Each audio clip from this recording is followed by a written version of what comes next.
इस समय हम मौजूद हैं देहरादून के अलकनंदा एन्क्लेव में। जी हाँ, कल शाम इसी कॉलोनी में अकेले रह रहे 75 साल के बुजुर्ग अशोक गर्ग की अज्ञात आरोपियों द्वारा हत्या कर दी जाती है। और जो हत्या की जाती है वो हत्या चाकू से गोद कर हत्या की जाती है। हम उसी कॉलोनी में मौजूद हैं और हम आपको तस्वीरों में दिखाना चाहेंगे उनके घर के सामने। ये उन्हीं का घर है जहाँ पर वो पिछले 1995 से यहाँ पर रहा करते थे और कुछ सालों 2008 में वो ओएनजीसी से इंजीनियरिंग के पद से रिटायर्ड हो गए थे और कुछ समय बाद ही उनकी पत्नी का स्वर्गवास हो गया था और वो इसी घर में अकेले रहते थे।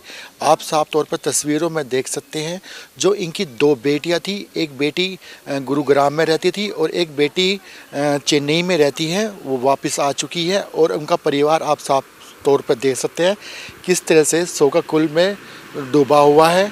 हालांकि पुलिस ने मौके पर पहुंची थी, जिस तरह से आसपास के पड़ोसियों ने सूचना दी थी, पुलिस मौके पर आई थी कल शाम को। और वो जो अशोक गर्ग हैं उनको घायल अवस्था में अस्पताल ले जाया जाता है, लेकिन डॉक्टर उनको मृत घोषित कर देते हैं। मौके पे एसएसपी एसपी सिटी भी मौके पर आए थे, जांच पड़ताल की गई, आस पड़ोस से बात की गई तो जानकारी मिली कि जो ये घर थे, घर पे ये अकेले रहते थे। इनके किराएदार थे, 30 नवंबर को जो किराएदार थे वो छोड़ के जा चुके थे। हालांकि अभी भी इन्होंने एक विज्ञापन लगा रखा है 2 रूम सेट का। अब जिस तरह से जानकारी मिल रही है, हम अभी जिस तरह मौजूद हैं यहाँ पे कॉलोनी में आए हैं, इनके घर के आसपास से लोगों से जानकारी मिली है तो उनका लोगों का यही कहना है कि लगभग 2 से 3 लोग थे जो यहाँ पर लोग आए थे जिन्होंने इस घटना को अंजाम दिया है।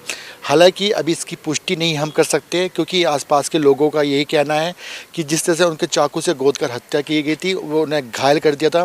कहीं ना कहीं एक एंगल ये भी दिखाई देता है कि कहीं पुरानी दुश्मनी भी दिख सकती है, क्योंकि जिस तरीके से बहुत ही बुरी तरीके से चाकू से गोद कर हत्या की गई है तो ऐसा भी लग सकता है कि पुरानी दुश्मनी हो। और अगर दूसरा एंगल देखा जाए तो दूसरे एंगल में एक जानकारी और मिली है कि जब घटना के बाद में जब पुलिस आई थी तो पुलिस आने के बाद में टेबल पे 2 कप रखे हुए थे। पुलिस इस पूरे मामले में छानबीन कर रही है, अभी अलग अलग एंगलों में जाँच की जा रही है। जो किराएदार पहले रहते थे उनसे पूछताछ की जाएगी, उनका पता किया जाएगा।